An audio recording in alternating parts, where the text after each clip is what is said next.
Hello, Brubs. We're back with Vampire by Heinz Ewers. A 1934 translation of, I don't know when the book was written. Chapter 8, Hyacinth. Hyacinths. Let's get on with it. He was glad that he had to stay home this week. He spent hours lying on the sofa, thinking about his constant fatigue, about the emptiness that had again taken hold of him. He wondered what he could do about it. What had caused it, but his thoughts always wandered back to the anonymous letter. Perhaps he was really poisoned, and he felt certain now that his sickness had something to do with women. His butler announced Mrs. Van Ness. She was not alone. She had brought Dr. Samuel Cohn with her. Dr. Cohn was a man after Lottie's heart. German and Jewish at the same time, there was a bit of the Phoenician about him. A wealthy shipowner in Carthage might have looked like that, with black, wavy hair and large, round eyes that were a little nearsighted. His thick, fleshy lips disclosed two rows of gleaming white teeth, but his complexion was pale and unhealthy. He needed sun and air. He was quite stout, obviously from lack of exercise. A badly groomed bachelor in his 40s who needed a woman to take care of him. He was New York born, but he was German by education and thought, and in his culture German rather than Jewish. He was in great demand as a physician and as a speaker, a clever and well-educated man, and a kind one. Don't get up, he said. How are you? Very well, thank you. It is very kind of you, doctor, to take the trouble to come here, but it really wasn't necessary. I should rest, I know. Mrs. Van Ness interrupted him. I asked Dr. Cohn to come to see you. He is going to examine you. Frank Braun looked at her, shaking his head. This is the ninth one now, with all due respect to Dr. Cohn's knowledge. Do you think he will find any more than the others have? He dropped back on his cushions with a sigh. Please go ahead and examine me, if it must be.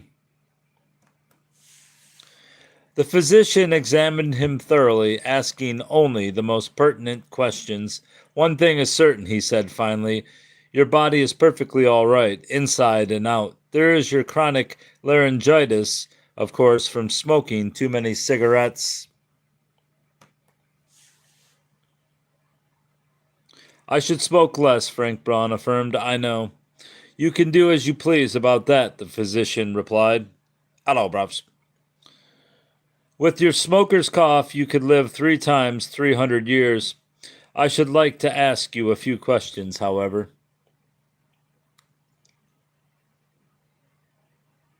Go ahead, please. Had he ever had malaria? When? Where? Yes, he had had malaria in Singapore and Colombo, but he had never had an attack since then, neither in the tropics nor in the temperate zone. Had the attack been severe? Yes, quite. How had he treated himself? With quinine, of course, with large doses of quinine. Did he know where he had contracted the disease?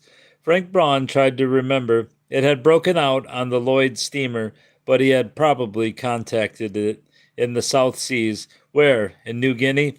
Oh, so you were in the South Seas too, Dr. Cohn asked casually.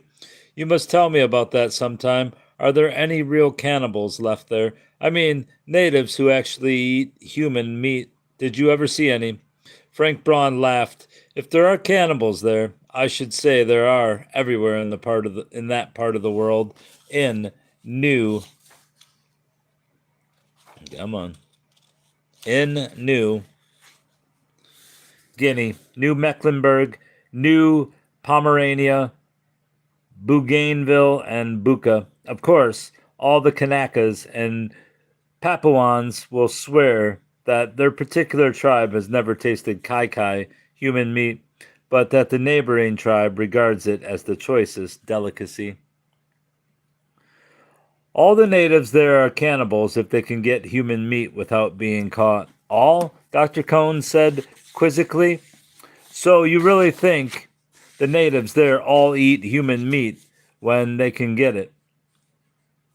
Not all of them. The missionaries claim that there are only a few individuals in each tribe who swear by this delicacy, while others would not touch it. It seems that tastes differ even among cannibals.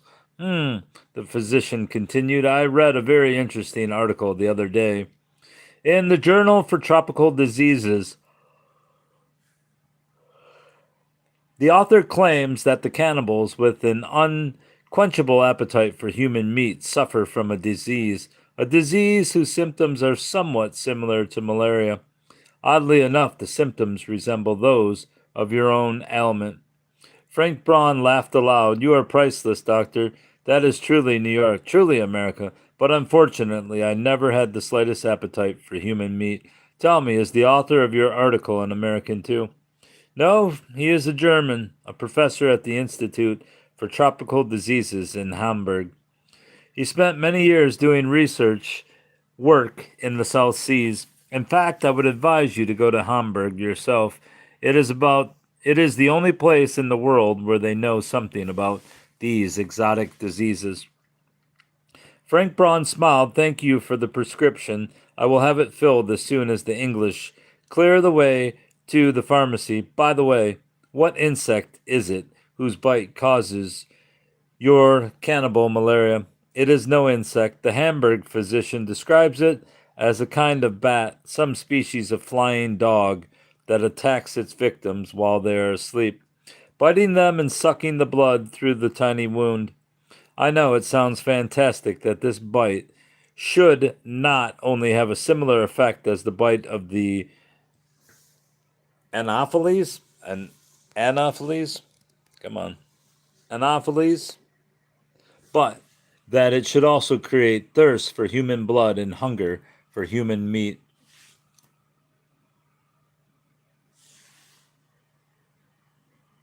But it does not sound so impossible if you remember what effect the bite of the tsetse fly has, or that of a snake or a rabid dog.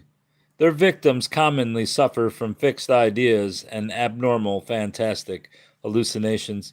Frank Braun became attentive. He looked at Lottie Van Ness a long time before asking her casually, What do you think, Lottie? She shrugged her shoulders. I don't know. That confirmed his suspicion. Haven't you yourself been in New Guinea once with your husband? No, she said. We came up from New Zealand on an English steamer and stayed for a while on the Solomon Islands. From there, we went on to Yokohama without stopping. Oh, but then you were in the South Seas. Did you too have malaria? She looked at him oddly, her lips curling in an inscrutable smile. No, I never did. You are lying, he thought. He turned again to Dr. Cohn. Do you believe this strange disease is contagious? The physician shrugged his shoulders. Possibly, possibly not. I really don't know. No one in this country knows anything about it. You have to go to Hamburg for information. Frank Braun nodded. Yes, I am sure they know all about it over there. Doesn't it seem to you, doctor, that all of Europe is afflicted with this disease? In fact, almost half the world. It seems so to me. Couldn't you make the people all over the world acquainted with your theory, perhaps in a letter to the Times? Tell the Germans and English, the Russian, French, and Turks, and all the rest of them, that their war is a regrettable error, the effect of a contagious South Sea disease that creates cannibal instincts in human beings and forces them to kill each other. If people were to realize the truth of this, their war would be over tomorrow, and the regiments would march in formation to the Institute for Tropical Diseases in Hamburg to be inoculated, while to you and your illustrious Hamburg colleagues, Mrs. Van Ness would build a monument in front of the German piers in Hoboken, wouldn't you, Lottie? Don't be silly, please, she said. Can't you be serious? He stood before her, looking her straight in the eye. You have known me a long time, Lottie Levy. You should know that I am never more serious than when I am joking like this. She evaded his eyes and shrugged her shoulders. As you like. He went over to the window, drummed on the pane. My suspicion is right, he thought. But how, the more he thought about it, the more confused he became. There were no clues, no cause or effect, nothing definite on which to base his conclusions. He was sick, yes, that was true. He felt tired, empty, drained. Therefore, there must be something that caused it, something that drained him of his vitality and of his blood. But could it be Lottie Levy, who had loved him all these years, who loved him more than any other woman? It was ridiculous, absurd. And yet a firm conviction grew in him. His sickness had something to do with her. Somehow she was involved in it, and not only she, but other women as well. He turned abruptly and joined the others who were talking quietly. I am sorry, doctor, he apologized. I did not mean to offend you. Dr. Cohn shook his hands with him. Dr. Cohn shook hands with him. Perhaps a new symptom will appear that might give us a clue. Let me know then. After he had gone, Lottie quickly turned to Frank Braun. You suspect me of something, and what if I do? Her laugh sounded shrill. Suspicions against me? You? She took his hand and continued in a calm voice. Tell me, what kind of suspicions have you? He gave himself up to the soft touch of her fingers. What kind, but I don't know, Lottie. Don't go home yet, Lottie Van Ness said one evening. Professor Cashel is coming tonight. Frank Braun sat down again. Professor Cashel, how far did he get with your horoscope? Lottie smiled. He is very thorough, it seems. I probably won't get it for quite a while. He had to lay the work aside temporarily. Do you remember what he was trying to tell you that time you could not say? He told me all about it afterwards, and I asked him to write it out for me. He finished yesterday. That's why he is coming tonight. You brought that, Lottie? But what are you going to do with it? She shrugged her shoulders. Perhaps I'll give it to a scientific journal. Perhaps I will make you a present of it. I don't know. Why should I buy only jewelry and books? Why not a manuscript for a change? The professor arrived breathless, anxious to begin his lecture at once. He ate heartily but rapidly, continually attempting to speak about the matters that were uppermost in his mind. Later, my dear professor, Mrs. Van Ness kept telling him. Later. You must eat your dinner first. After dinner, they repaired to the library. Lottie made Dr. Cashel sit in a comfortable armchair, while she buried herself in the cushions on the sofa. Now let us hear it, she said. He began instantly and spoke very fast, interrupting himself now and then to look at his manuscript for an erudite quotation. His voice was loud and had a harsh, rasping sound. Frank Braun sat in a huge armchair. Oh, man. In a corner of the room between the bookshelves, his long legs stretched out before him, his arms on the soft arms of the chair. He smoked a cigarette and listened carefully, trying to accustom his ear to Dr. Cashel's sharp voice. But he heard only sounds, words without meaning, sentences his tired brain failed to grasp. It had come over him again suddenly, this tired emptiness, the sensation of being drained and hollow. It came over him every day now, for an hour or two, without any apparent cause. Suddenly it was there, a dense fog that clouded his brain. He did not sleep and he did not dream. He heard only sounds, scraping, grating sounds strung together into an ugly, unmusical tone pattern, seemingly coming from far away. He attempted to get up and escape from the room, but he could not move. So he stayed where he was in the big armchair, suffering patiently the nerve-wracking torture. Then Lottie spoke, and her soft cello voice broke the spell. He could move now. He jumped to his feet, walked over to the professor's chair, and took the manuscript from him. It was very interesting, Baron, he cried. May I have it, please? I want to look up something in it. Without waiting for an answer, he went into Lottie's bedroom. There he flung himself down on the sofa and closed his eyes. But he was wide awake now. The tiredness was completely gone, just as suddenly as it had come. He took up the manuscript and began to read. It held his attention from the first page. Such thorough work. There were questions from Egyptian texts, from Coptic, Hebrew, Latin, and Greek sources, and there was Assyrian and Babylonian material as well as excerpts in Ge'ez. I'm guessing that's Ge'ez and not G's, but it could be G's. The old Ethiopian church language.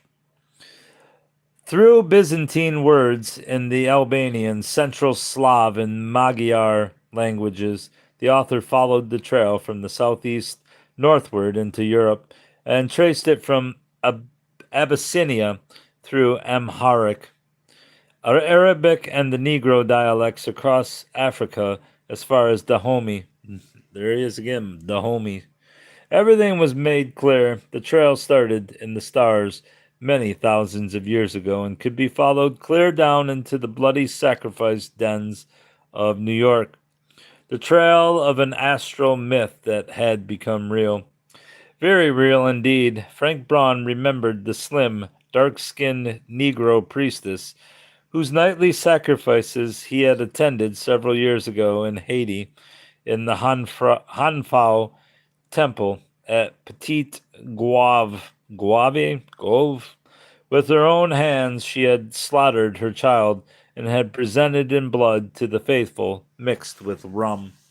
The professor proved it to be purely a myth that had eventually become stark, bloody reality, the dream of a shepherd astrologer in the desert, of a poet, but a dream whose mighty consequences were felt all over the world for thousands of years.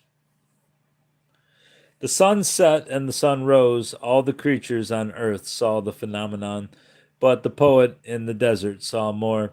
To him, the sun, the young, beautiful sun, only a day old, had been killed by a cruel god, and the new sun that rose again the next morning, more beautiful, more scintillant still, must be the dead sun's beautiful daughter. She was her child, and yet the old sun herself, resurrected from her night of death. That was the story which the dreaming shepherd in the desert read in the stars. The age old myth of the dismembered child. Labartu was the Babylonian name for the star goddess who stole the sun child, tore her into pieces, and ate her.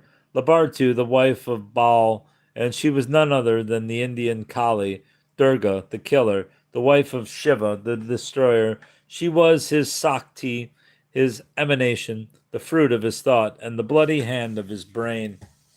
And she not only destroyed the heavenly child, the young son, but also persecuted the children of man, killing them in their mothers' wombs or slaying them shortly after birth. And therefore one had to offer sacrifices to her to invoke her mercy and to make her pass by the young mother's house. That was the toll that Labartu demanded for herself and for Baal. And as she ruled in Babylon, she also ruled in Sidon and Tyre and is it Tyre? I don't know. And Carthage, where her name was Astarte, and where as the mate of Moloch, her reign of terror extended all over Phoenicia. Or is it Phoenicia? Every firstborn child was hers.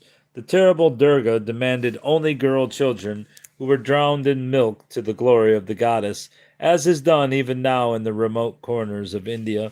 But Astarte demanded all. She claimed every firstborn child that a mother bore. It was her cruel right all over the Orient that and humbly she was given her due by the people of the East, including Israel. Why does every firstborn child in the oldest part of the Bible story disappear mysteriously? Ishmael and Esau and Abel, David's first son by Bathsheba, and Jephthah's merry little daughter, and many others, many, many more. Was not Isaac to be sacrificed to the same thought? But the great God of the Jews showed mercy, and with the sacrifice of two white doves, Israel later bought off the cruel right of the gods upon their firstborn. And yet Solomon and many other Jewish kings and nobles continued to sacrifice their children to the terrible goddess.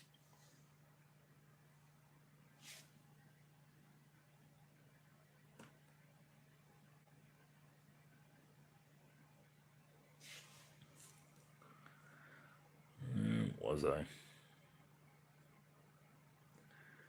With their own hands they cut their children's throats, let the blood flow over the altar, and dismembered the little bodies, as Baltus commanded. The cult of the child-killing goddess was brought to Rome.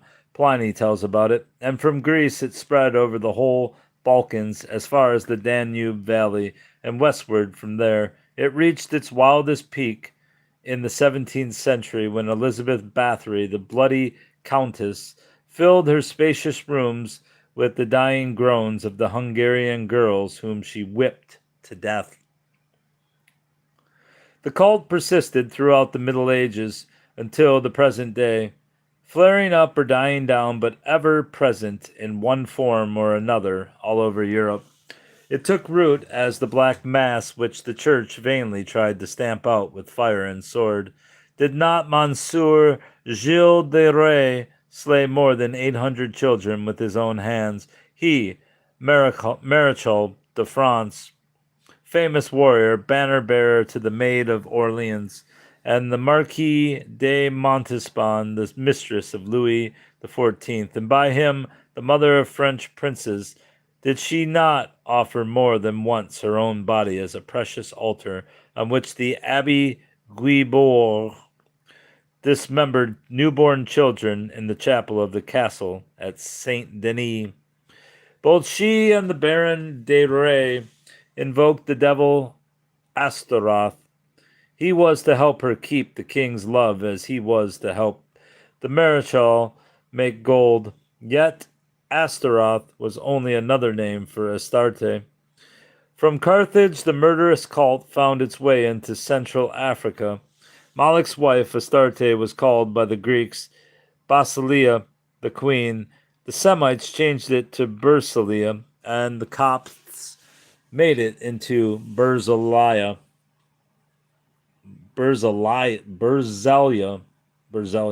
meaning the goddess who kills children with iron hands. And even now the Abyssinians speak of Verzelia, who steals and murders suckling infants and who slays the unborn in the mother's womb.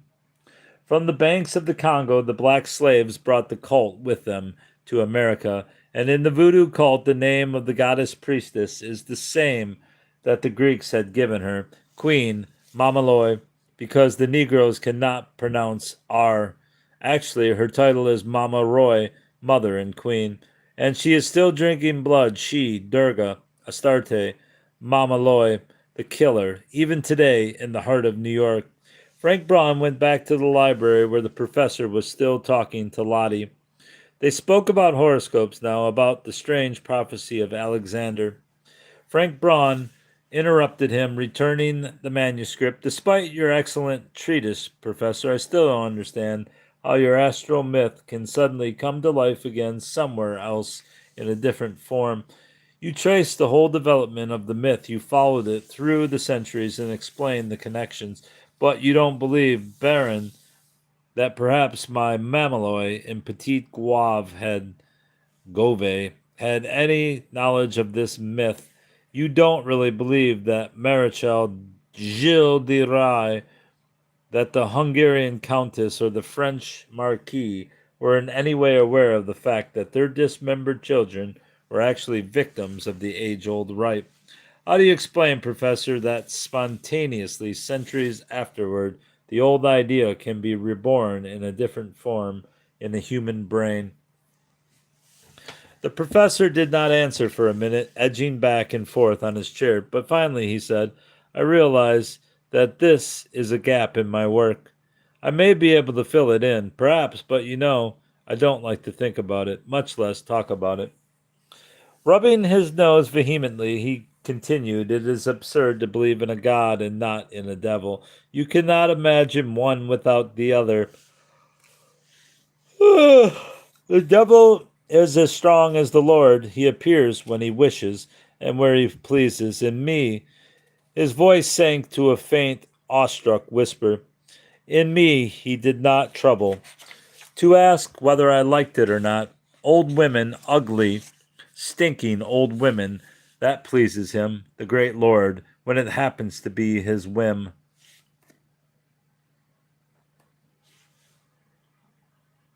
Goethe also knew that. He writes about it in the second part of Faust. And as for myself, well, you know, doctor, what happened to me?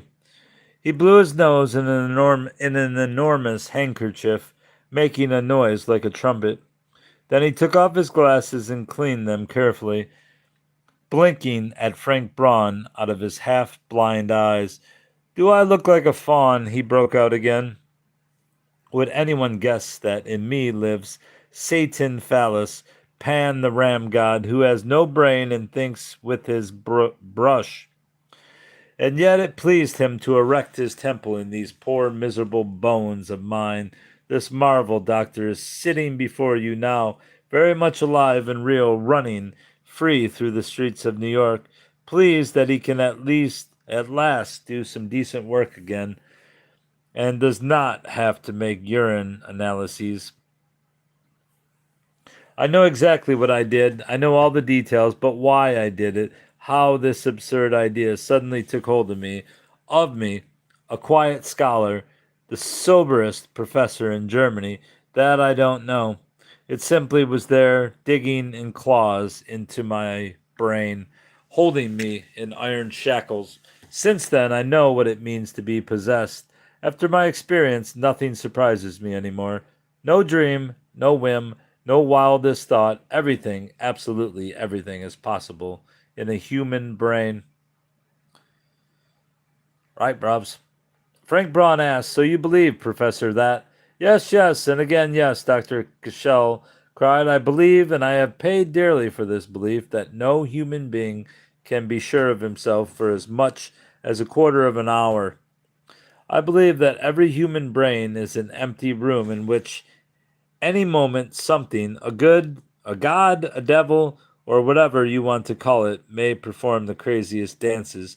Very pious and saintly dances, perhaps, or very ugly and cruel ones, if fate will have it. And if this kind and beautiful lady here, if Mrs. Van Ness should suddenly reveal herself as the maddest priestess of Baltus, if she should dismember young boys and drink their blood, I would not regard it as anything extraordinary in the light of my own experiences. I would regret it, but as a scientist, I would include the interesting case in my treatise simply as another example of the age-old Labartu cult. He placed his glasses back on his nose, rose from his chair, and put the manuscript on the table. A cigar on the way, Baron? Frank Braun asked. No, thank you, the professor said. I still don't smoke, I still don't drink, and I am still the soberest, the most uninteresting man in the world. But if what I said tonight sounds fantastic to you, just remember what brought me to America.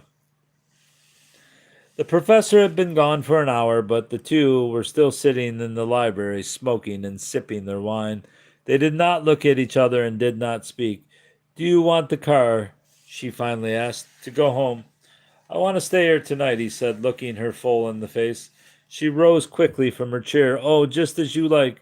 Here is the wine. Help yourself. I'll send the maid for you when I am ready.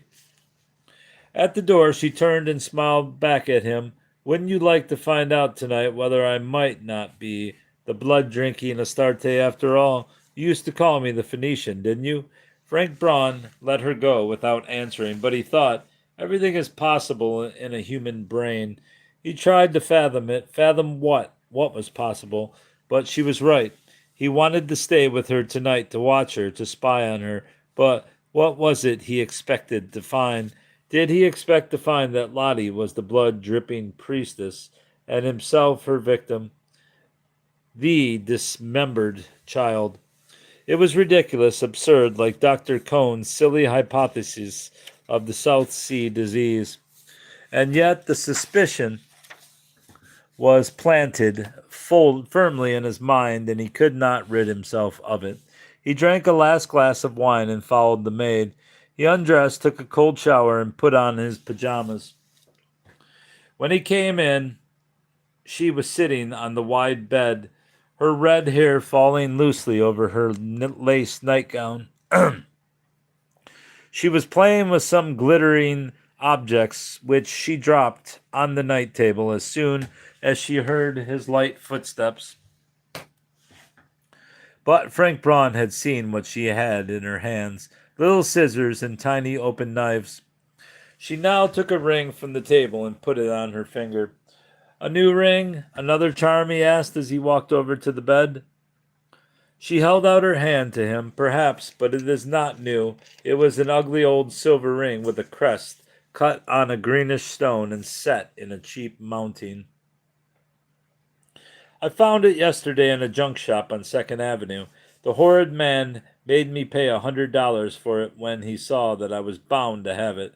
I just can't bargain. It is a pity. The thing isn't worth 50 cents, he cried. Yes, it is. It is worth more to me. Look, a pelican pricking open her breast to feed her young with her own blood. He looked at her sharply. Again, this idea. Why does it interest you? She shrugged her shoulders. Oh, it just does. It is the crest of Magdeburg. My mother's family came from there. She took from the table a tumbler filled to the brim with a milky liquid and offered it to him. Drink, my friend. What is it? Just a sleeping draught. I asked Dr. Cohn to mix it for me. He shook his head. No, why should I need a sleeping draught? Then I will drink it, she said. She raised the glass to her lips and drained it. One of us needs this for tonight. You, if, and I, if. She set the glass down, put her hands on his shoulders, and smiled at him. You see, that is the way it is. What do you mean, if? He cried impatiently. Lottie, tell me. She put her head against his so that her soft red curls played around her neck and chin. Don't ask me, please. You know that I won't say anything when I don't want to. She lifted her head, looked at him, and grew somber. There was a great kindness in the deep cello-like tones of her voice. It is very difficult what I am doing, beloved, very difficult, but I do it gladly. Just like my mother's voice, he thought. She pulled him over to the bed. Come, come, seize the short minutes. We have only half an hour, and then I will be fast asleep. I am yours when I am awake, beloved, and still more when I am asleep. If you only knew how much. He rode in Central Park with Ivy Jefferson the next evening. Why don't you say something? She cried. What are you thinking about? He did not answer. I know what you are thinking about, she continued. You are thinking of Mrs. Van Ness. I am right, am I not? Yes, he nodded. How did you guess? Ivy laughed. How did I guess? The whole town knows. And slowly, in a pensive voice, I saw her this summer in Newport. She is proud and interesting and very wealthy. Perhaps she is beautiful, too. I can understand that men like her. You, too. Are you jealous? Again she laughed. Of course I am jealous, but that makes it nice. It is a game, a fight between her and me, and I like that. We are both equally strong. She is cleverer, perhaps, but I am much younger. We will see who wins. She rode her horse close against his, so that their flanks touched. Her lips were tightly shut, but her nostrils quivered. She seemed to be inhaling a strong scent. Tell me, she murmured, were you with her last night? He cried, right into her face. Yes, I slept with her. Wait. Tell me, she murmured, were you with her last night? He looked her firmly in the eye and quickly, almost brutally, he cried, right into her face. Yes, I slept with her. She dealt her horse a stinging blow with her riding crop and spurred him to a furious gallop. He did not follow her, rode on slowly, trotting his horse. It is you who will telephone, and not I, he thought haughtily. And he took up his thoughts again, his dreams that Ivy had interrupted, his thoughts about last night. Kisses, kisses, and embraces. At first he had been cool and reserved, but her dear warmth soon melted the snow. She kissed the rich soil of his heart and made flowers grow there, beautiful, multi-hued blooms. They dripped from his lips, raining down on her, covering her, and wrapping her in a cloak of flamboyant beauty. Yes, he had loved her until she fell asleep in the kisses. in his kisses. She kept her eyes open as long as she could. "Thank you," she whispered as her lids drooped. Exactly half an hour, just as she had said. He had switched on the light and sat up beside her, looking at her quietly, and all the happiness was gone, and there was again the sneaking fever of terrible emptiness in his body. And in his brain there was again the suspicion, the gnawing suspicion. Had she taken the draught to deceive him? Was she only waiting until he was asleep? In order to what? What? He did not take his eyes off her, watching her in graven silence. He turned the light off and lay down, pretending to sleep, fighting his sleepiness with all his willpower. He listened and waited for hours, but nothing happened. He could barely hear her breathing. Then, at a late hour, he fell asleep. He awoke very late, feeling fresh and well and stronger than he had been for months. Lottie still lay as she had lain all night, covered up to her skin, sleeping soundly. He got out of bed, took a bath, dressed, had breakfast, and came back to her room. She was still sleeping. He had driven home and called her up a few hours later. Her maid answered and told him that Mrs. Van Ness was still sleeping, and Madame had given orders last night not to be disturbed until she should wake. He spurred his horse into a canter, then into a gallop. He felt so strong and well he could have stayed in the saddle for hours. And he felt that he had done Lottie an injustice, a grave injustice. He would go and see her tonight. He would kneel before her, kiss her hands, and tell her how much he loved her. Suddenly he remembered something. The little scissors, the shiny, sharp knives that she had put down on the table when he came into the room. He had planned to keep an eye on them, but later he forgot and did not look at them when he awoke in the morning. What had they been for? What did she want with them? What had happened to them last night? Had she, nevertheless, while he was asleep? But what? What could she have done? He could not find an answer. But the suspicion was there again, a definite, strong suspicion, clawing at his brain, holding him fast. Surprised I didn't fall asleep during that. Alright, that's the end of that chapter. And now I will go to sleep because I'm tired as hell. Alright, Bob says so. Goodbye.